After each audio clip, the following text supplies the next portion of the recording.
Indo British advanced pain clinic నొప్పి మాయం surgery దూరం ఫర్ అపాయింట్మెంట్స్ 9155515563. నమస్కారం, వెల్కమ్ టు ఐ డ్రీమ్. ధర్మ మార్గం విత్ విజిత కార్యక్రమానికి స్వాగతం. ప్రస్తుతం మనతో పాటు ఉన్నారు ప్రముఖ ఆధ్యాత్మికవేత్త, ప్రముఖ జ్యోతిష్య పండితులు సుభాష్ శర్మ గారు. ఇప్పుడు వారితో మాట్లాడిద్దాం. నమస్కారం గురుగారు. గురుగారు, రథసప్తమి రోజు ఎటువంటి విధి విధానాలు ఆచరించాలి, అసలు ముఖ్యంగా రథసప్తమి విశిష్టత ఏంటి, ఆ రోజు ప్రత్యేకించి ఏ దైవాన్ని ఆరాధించాలి, రథసప్తమి రోజు దానాలు కూడా చేయాలని అంటుంటారు, ఎటువంటి దానాలు చేయాలి, అవన్నీ కూడా తెలియజేయండి. తప్పకుండా తెలియజేస్తాను. ముందుగా ప్రేక్షకులందరికీ శ్రీమాత్రే నమః, శ్రీ గురుభ్యో నమః. సప్తాశ్వరథమారూఢం ప్రచండం కశ్యపాత్మజం శ్వేతపద్మధరం దేవం తం సూర్యం ప్రణమామ్యహం. సూర్యనారాయణాయ నమః. రథసప్తమి అనేటటువంటిది చాలా అద్భుతమైనటువంటి యోగ ఘట్టము. అంటే సూర్యుడి యొక్క తేజస్సు ఆవిర్భవించినటువంటి రోజు, సూర్యుడి యొక్క జన్మకారకమైనటువంటి రోజు కూడా రథసప్తమి అని చెప్తాం. అంటే మాఘమాసంలో సప్తమి రోజున సూర్యుడు ఆవిర్భవించినటువంటి రోజు అని చెప్తూ ఉంటాం. అలాగే వసంత పంచమి అయినటువంటి రెండవ రోజు వచ్చేటటువంటి ఏదైతే తిథి ఉంటుందో అది రథసప్తమి, మాఘ సప్తమి అంటాము. అలాగే రథసప్తమి అంటాము. సూర్యుడి యొక్క జయంతిగా అని కూడా పిలుస్తూ ఉంటాం. కాబట్టి ఈ సూర్య జయంతి రోజున ఏం ఆచరిస్తారు అంటే గనక గంగా స్నాన విధిని, అంటే మాఘ స్నానాలని చెప్పి చేస్తూ ఉంటారు.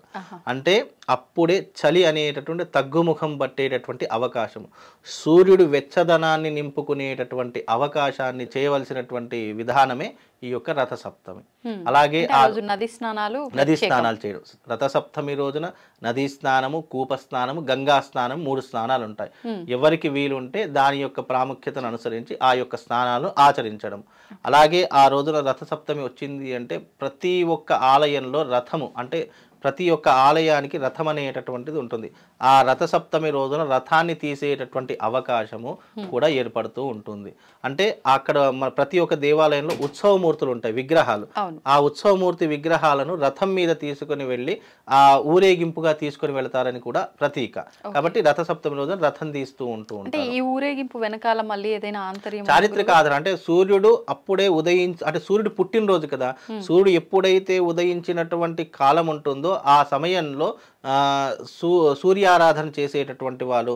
అలాగే రథసప్తమి అంటే ఈ యొక్క సూర్యుడికి ఈ యొక్క గుర్రాలు ఉంటాయి, రథాలు ఉంటాయి కదా, అవి అదే సమయంలో బయటకు వచ్చేటటువంటి సమయం కాబట్టి మన సూర్యుడి రథాన్ని బయటకు తీసుకురాలేం. కాబట్టి దాని యొక్క ప్రతీకగా ఏంటి అంటే ఈ రథాన్ని మనము మన గుడిలో ఉన్నటువంటి ఒక రథాన్ని తీసుకొని వెళ్ళి ఊరేగింపుగా చేసుకొని, లేదా గుడి చుట్టూ ప్రదక్షిణ చేసి విగ్రహాలను మనం ఊరేగింపుగా తీసుకొని మళ్ళీ దానికి పూజాది క్రతువులు చేస్తాం.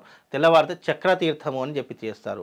చక్రతీర్థము అంటే ఆ ఉత్సవ విగ్రహాలు ఏవైతే ఉన్నాయో ఆ విగ్రహాలకు స్నానం పోయడం. అంటే కోనేరు ఉంటుంది కదా, ఆ కోనేరులో ఆ విగ్రహాలకి స్నానం పోయడం చక్రతీర్థం అని మరుసటి రోజు చక్రతీర్థము అని చెప్పి చేస్తారు. దాని తర్వాత అంటే మొదటి రోజు రథసప్తమి, రెండవ రోజు చక్రతీర్థము, మూడవ రోజు విగ్రహ దర్శనం. ఈ 3 కూడా చేస్తూ ఉంటారు. 3 రోజుల పండగ.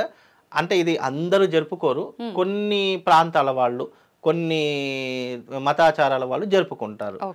కాబట్టి ఇవి ఆయా ప్రాంతం వాళ్ళు జరుపుకునేటటువంటి. ఈ రథసప్తమి రోజు ఆలయాల్లో కూడా ప్రత్యేకమైన పూజలు చాలా అద్భుతంగా ఉంటాయి. సూర్య దేవాలయాలన్నీ కిటకిటలాడుతూ ఉంటాయి.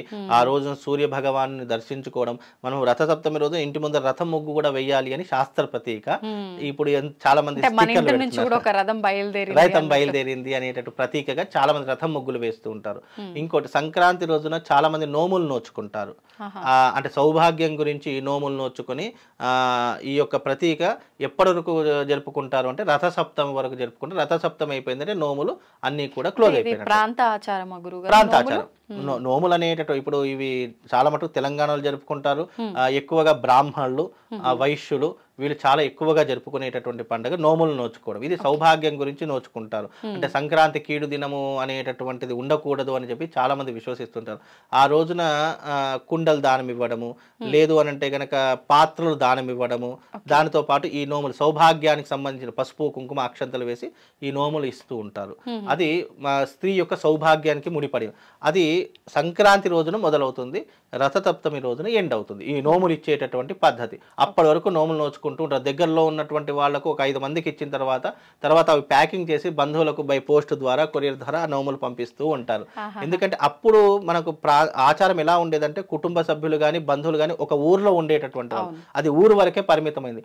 ఎప్పుడైతే ఊర్లో ఉన్నటువంటి జనాలు నలుమూలలా విస్తరించడం మొదలయ్యిందో సెల్ ఫోన్లు అలాగే ఈ కొరియర్లు వీటి ద్వారా నోములు పంపించుకునేటటువంటి పద్ధతి. అంతేందుకు రాఖీ పండుగ వస్తే రాఖీలు కూడా బై పోస్ట్ ద్వారానే పంపిస్తున్నారు. సాంప్రదాయం కరెక్టే అంటారా? కాదు, అంటే జనాలకు టైం దొరకదు కదమ్మా. ఇంకోటి ఏంటంటే ఇది పరిగెత్తే కాలం, ఉద్యోగాలు ఉంటాయి, తర్వాత వచ్చేసి ఆఫీసులకు సెలవు ఇవ్వరు. మనం ఇప్పుడు ఈ పండగ సంక్రాంతి నుంచి రథసప్తమి వరకు అంటే దాదాపు 4 రోజులు లీవ్ ఉంటే ఇస్తారా? ఇవ్వరు. కాబట్టి ఏంటంటే ఇవి ఆచారం అనేటటువంటిది మనిషి పెట్టుకున్నదే. కాబట్టి తరం మారుతున్న కొద్దీ, కాలం మారుతున్న కొద్దీ ఆచార వ్యవహారాలు కూడా మారుతాయి. అప్పుడంటే ఉమ్మడి కుటుంబాలు ఉండేవి. ఒక ఇంట్లో దాదాపుగా 20 నుంచి 30 మంది జనాలు ఒకే ఇంట్లో ఉండేటటువంటి ఒక నిండు కుటుంబం ఉండేది. ఇప్పుడు ఎవరు ఉంటున్నారు? ఒక ఇంట్లో ఒక లంకంత ఇల్లు. మొన్న రీసెంట్ ఒకటి మణికొండలో వాస్తు చూడడానికి వెళ్ళానమ్మా. ఇల్లు చూస్తే ఇంద్రభవనం, అంటే దాదాపు 5 బెడ్రూమ్లు, తర్వాత వచ్చేసి కింద పెద్ద హాలు, ఒక పెద్ద వంటగది, దాని కింద ఒక 20 మంది కూర్చునే డైనింగ్ టేబుల్. ఇది వాస్తు చూడడానికి వెళ్తే అమ్మ చాలా విశాలంగా ఉంది, ఎంత ఒక 20 మంది ఉంటారా అంటే లేదండి 4గురమే ఉంటాము. అంత పెద్ద ఇంట్లో 4గురు అంటే నేను నవ్వలేక ఇదైపోయా. ఏంటి ఇంత పెద్ద లంకింత ఇంట్లో ఉంటే 4గురు అంటే నేను ఆశ్చర్యపోయా. అంటే ఇల్లులు విశాలంగా అవుతున్నాయి, పబ్లిక్ తగ్గిపోతూ వస్తుంది, అంటే బంధువు మీద తగ్గిపోతూ వస్తుంది.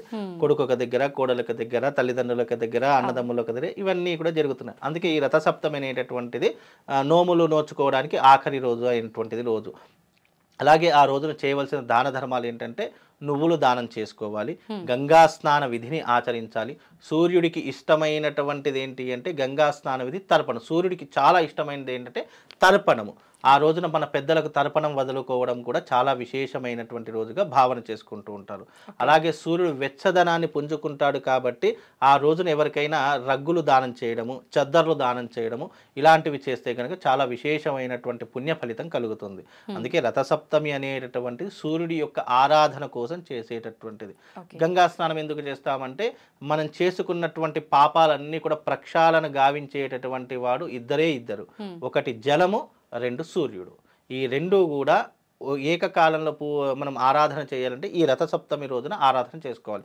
మనము గోదావరి జలంలో, అంటే దగ్గరలో ఉన్నటువంటి జలంలో మనము ఈ భాగం వరకు మునిగేయాలి. అంటే తల భాగం ఒక్కటి మాత్రం పైన ఉంచేసి ఈ భాగం వరకు మునిగి సూర్యుడికి అర్ఘ్య ప్రదానం చేస్తేనట మనలో ఉన్నటువంటి అంటే ఈ జబ్బులు, ఈ రోగాలు ఏవైతే ఉంటాయో అవన్నీ కూడా తొలగిపోవడానికి సూర్యుడు సాక్షిభూతుడవుతాడు అని చెప్పేసి శాస్త్ర ప్రతీక కూడా చెప్పడం జరిగింది. అందుకే రథసప్తమి అనేటటువంటిది ఇది ఎప్పుడు కూడా మీరు గమనించండి, మన పండగలు కానివ్వండి, మనం ఆచరించే ఆచారాలు కానివ్వండి, ఇది సైంటిఫిక్ రీజన్స్ ఉంటాయి, ఇటు శాస్త్ర సమ్మతమైనటువంటి విషయాలు కూడా ఉంటాయి. అందుకే మన పండుగలకు అంత ప్రాముఖ్యత.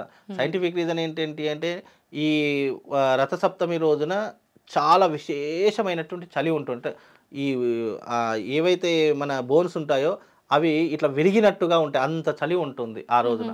ఆ రోజున మళ్ళీ స్నానం ఎప్పుడు చేయాలి? ఉదయకాలము 5 గంటల వరకు నదిలో దిగి స్నానం చేయాలి. ఆ నదిలో అడుగు పెడితే చాలు, అంటే ఐస్ గడ్డ మీద అడుగు పెడితే ఎంత చల్లగా ఉంటుందో అంత చల్లగా ఉంటుంది. అంటే ఆ సమయంలో అక్కడ స్నానం, అంటే ఇక్కడ వరకు మునుగుతున్నాం అంటే లోపల వణికి చనిపోతుంది, అలా ఉంటుంది, వణుకు తోడ రాదు. కాబట్టి ఆ సమయంలో అక్కడ ఇంతవరకు మునిగి సూర్యుడికి అర్ఘ్యం వదిలితే గనక మనకున్నటువంటి జబ్బు. ఇంకోటి ఏంటంటే వేడి నీటి స్నానం కంటే చన్నీటి స్నానం మనిషిని ఆరోగ్యవంతంగా ఉంచుతుంది. ఎప్పుడు కూడా హెల్త్ ప్రాబ్లమ్స్ రావు, హెల్త్ ఇష్యూస్ రావు.